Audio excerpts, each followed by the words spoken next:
What's up guys, RuppDat here, bringing you my draft analysis for the International Battling League, the IBL.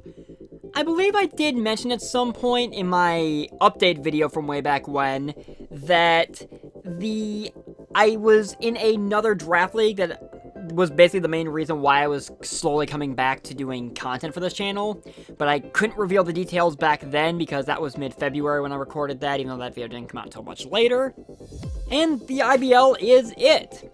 So the IBL is an upload required league, and it's gonna be weird having some non-LAT content on this channel.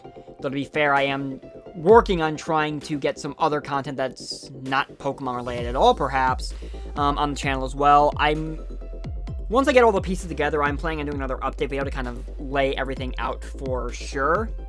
I also want to give a special thanks to my good friend Platinum Howler, who is actually the reigning champion of the IBL, for being the one to kind of talk me into taking a stab at this league, and kind of helping me get my foot in the door and everything. So, thank you, Howler, for helping me to get into the IBL and into a kind of consistent upload schedule of sorts. Don't think that means I'm going to take it easy on you when we meet in the season. Anyway, speaking of schedules, IBL content is actually going to function on a bit of a schedule. So, my battles are going to be uploaded on Sundays after this point. There is a bit of an asterisk beside that. I will get to that in just a moment.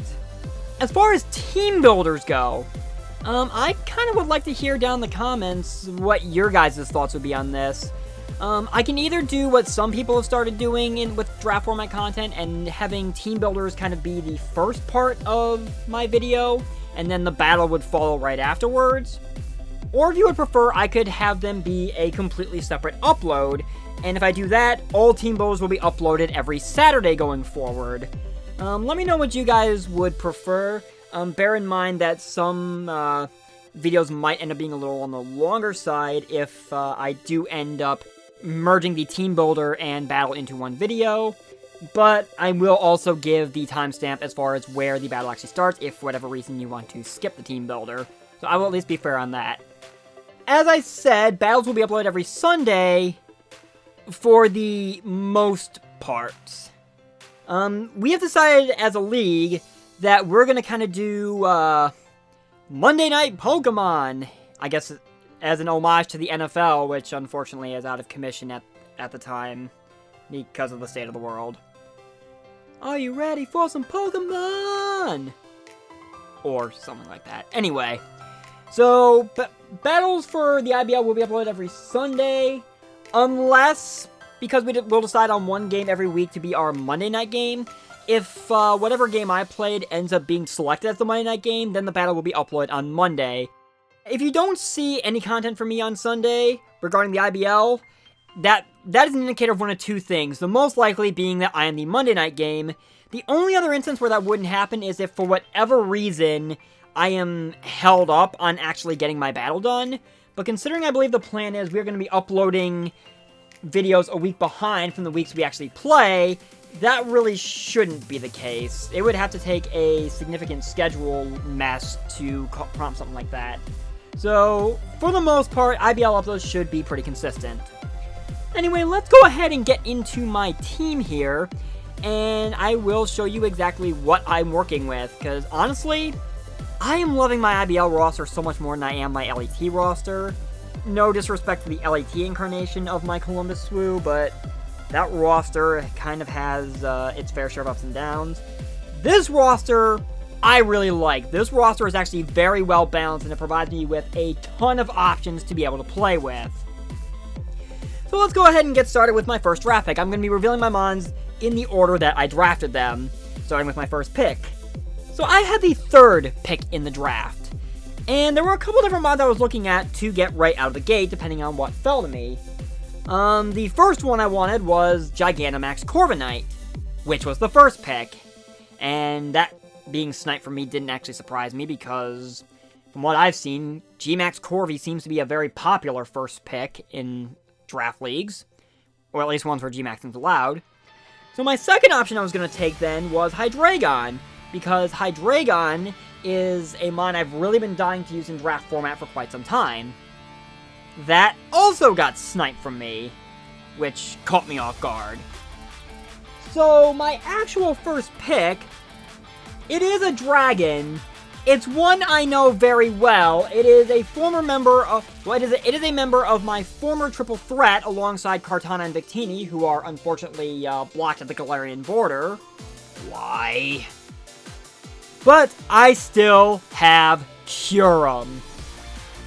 Kyurem's a mon I know very well. I know all the different options it has. It has great stats all across the board. It can take hits, it can dish out hits quite well. Base 95 speed is pretty comfortable, honestly.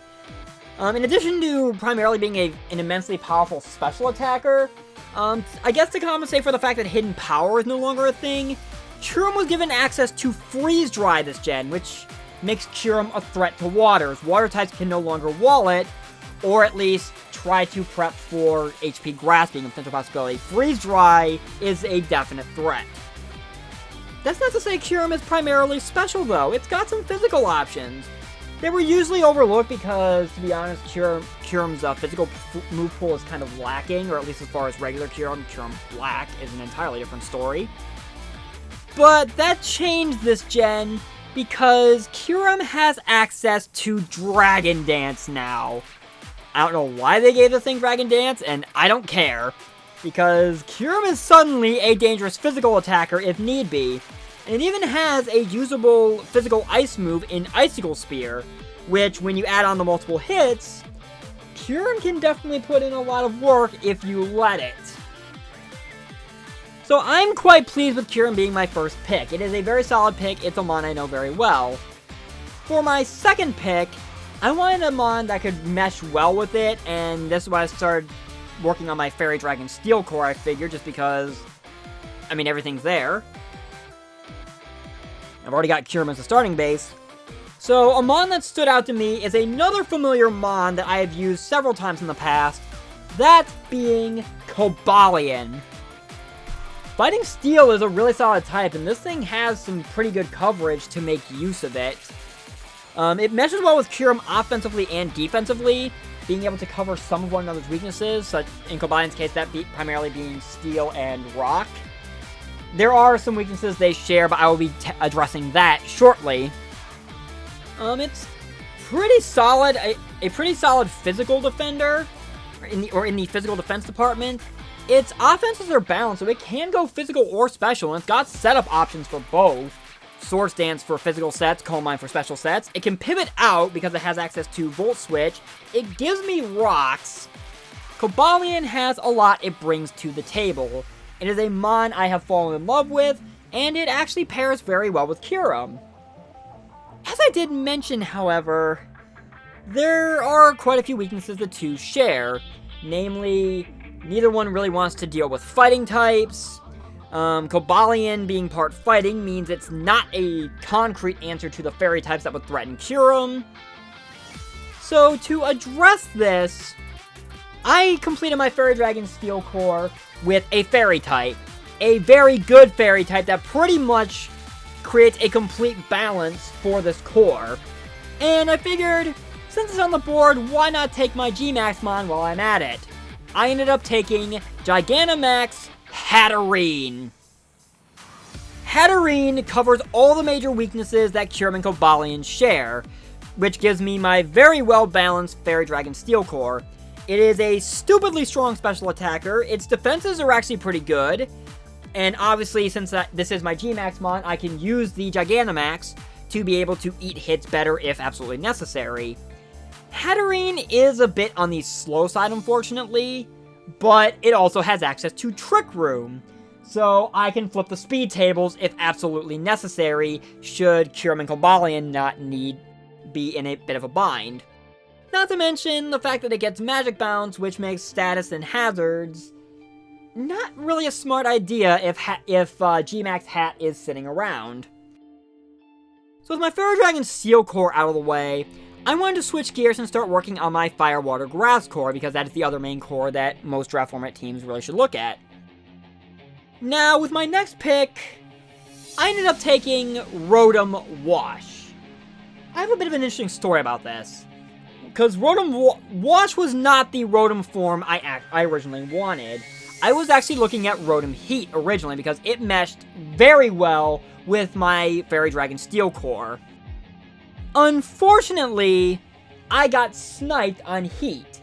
And the bizarre thing is the guy that sniped me on Heat actually didn't want Heat. He actually wanted Rotom Mow, but typed in Heat instead. Not sure how you make that mistake. I'm not going to question it. But the fact of the matter is, I ultimately got sniped on Rotom Heat, so I went Rotom Wash instead. But I don't mind that, actually, because Rotom Wash is another mon I am fairly familiar with. It is the Rotom form I probably use the most in draft format. Obviously, with Home Out, it has Defog to be able to get rid of hazards, which makes this thing a very good all-purpose defensive mon. It can pivot out with Volt Switch, so I have a Volt Switch core going on. It's a solid electric type in its own right, and it's got some good special attack as well. So Rotom Wash may actually end up being a big benefit to my team, even if it's not the Rotom form I wanted. It will prove its worth. So I shifted gears at this point with my plan, because I ended up taking my water type. So I decided to look at options for grass types, and one that kind of stood out to me basically already gave me a backup hazard remover should I ever need it, so the pressure is not entirely on Rotom's shoulders. That honor goes to Sarina. Sarina has pretty solid defenses in its own right. It is a very strong physical attacker as well. Having access to Queenly Majesty gives it immunity to priority, which could be beneficial if I've got a weakened mon that I still need to pick things off. And obviously it has access to Rapid Spin, which not only removes hazards, but it also got the buff this gen, where it is not only stronger, which works well with Sarina being a physical attacker, but it also raises your speed stage by 1, which I think could actually open up a new world of possibilities for Sarina, if you want me to be honest. So that leaves the Fire type in my Fire Water Grass core, since I didn't get the Rotom form I wanted. But that's alright, because while I was iffy on it at first, the more I think about it, the more the Fire type I ultimately did pick is actually kind of growing on me. So I ultimately ended up grabbing Salazzle to be my Fire type. Salazzle is frail. It is the definition of a glass cannon. I'm not even going to sugarcoat that. But despite that, it is a fairly solid glass cannon. It is fast, it's got great special attack. Despite its frail defenses, it quad resists fairies by being a fire poison type, so this thing is quite the menace to the fairy types to back up Hatterene in dealing with them. Not to mention the fact that its corrosion ability basically means Salazzle has the ability to toxic pretty much anything and everything. Steel types, Magic Bounce will probably still bounce it back, but Steel types, Poison types, Salazzle does not care. It will poison you regardless, which will definitely be a benefit to breaking down walls that might try to get in my way. I got my Fairy Dragon Steel core, got my Fire Water Grass core, and I'm thinking that's a pretty solid core if you want me to be honest. So where do I go from here? Well, I decided I wanted to shore up my defenses a bit, and having another rocker certainly wouldn't hurt either, so Kabali would not be burdened entirely with having to set up rocks every single game, or I would just have to forego hazards entirely. There was a mod on the board that I've kind of been wanting to try since Gen 8 came out, and I figured why not? It gives me what I'm looking for, and is quite defensive to boot. So I have had a bit of a fascination with using Cofagrigus in draft format because of it being a very solid all-purpose wall. Let's switch it up a little bit and try Regas instead. Regas and Cofagrigus are both very solid defensive mons with obviously more physical defense than special defense, though that special defense stat is still very much usable. That's kind of where a lot of their similarities end, also aside from the fact that they're ghost types, which gives me a spin blocker. Regas, instead of being a special attacker, is a physical attacker, and that high defense stat actually allows it to make pretty good use of the new body press move as well, which is certainly nice. In addition to being able to set up toxic spikes, which Cofagrigus can also do, Regas also doubles as a backup rocker, so I have 2 forms of hazards for the price of 1 Mon. It is another Trick Room setter as well, so I have that option available to me, so I have more than Hatterene to be able to set Trick Room if that should be my game plan that I feel necessary to bring. And it also has the Wandering Spirit ability, which basically swaps abilities with anything that makes physical contact with it. Kinda like Mummy in a sense. So I can effectively steal abilities from Mons that would otherwise be threatening, and proceed to be rid of them. A definite benefit, I say, to be able to potentially further cripple something that would otherwise be a significant threat to my team. So I'm pretty comfy at this point on hazards and removers. I've got my cores. The one thing I kind of considered at this point, however, is I went back to my Kabali pick. I thought more about it and realized Kabali's great, but maybe another steel type that could actually resist fairy hits wouldn't hurt. So Hatterene and Salazzle are not completely burdened by that. So since I had to dip into lower tiers anyway at this point, I found a steel type that I think might actually work quite well for this purpose. So I decided to give a try to Chling. Kling's main purpose is basically being Kabali's backup as far as the steel types are concerned.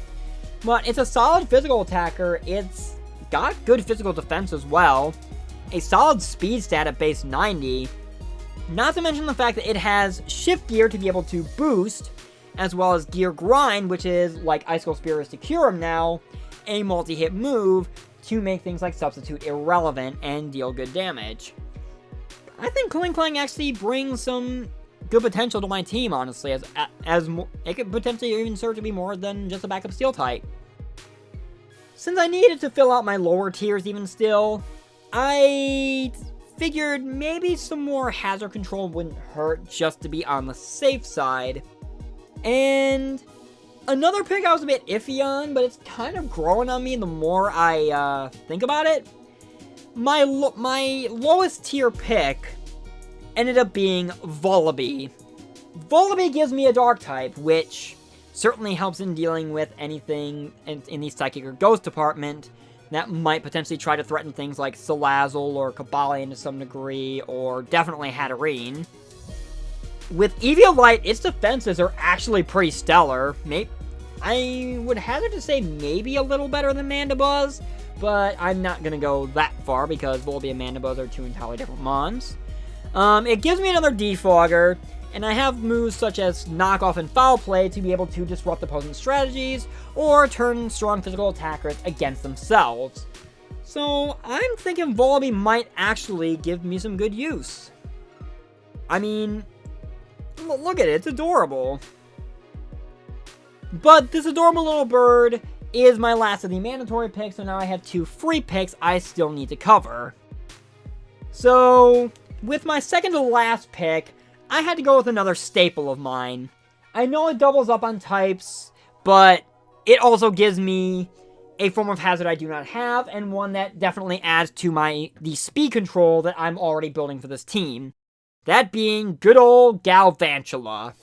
Galvantula's fast, it's a solid electric type in its own right, it's got good special attack, Compound Eyes as its ability definitely means that I'm going to be able to throw around Thunders without much worry. Obviously, the main selling point here is Sticky Webs, which can help slow things down if I'm not running Trick Room, or potentially maybe even bait people into scenarios where they think I'm going to use Sticky Web and I just don't. I mean, Galvantula gives me a fair amount of possibilities.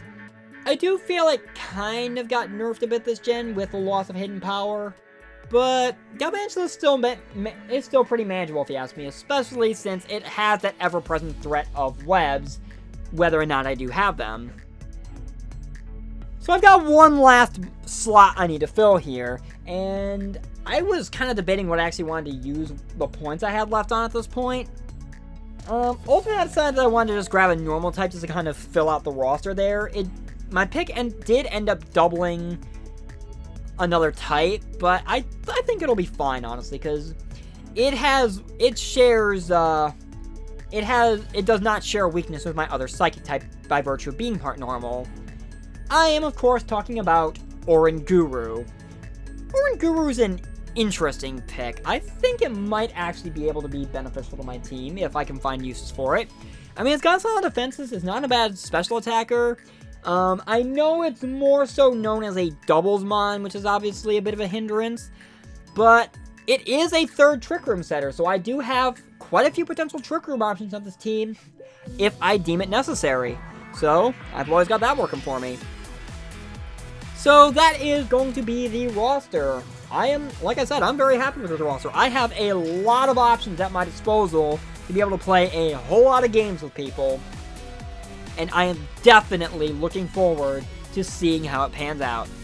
So thank you guys so very much for watching. I have been RuppDat /Ruppy / however you wish to refer to me, since that's becoming a bit now. And I will see you guys next time when we get our IBL season underway. Take care.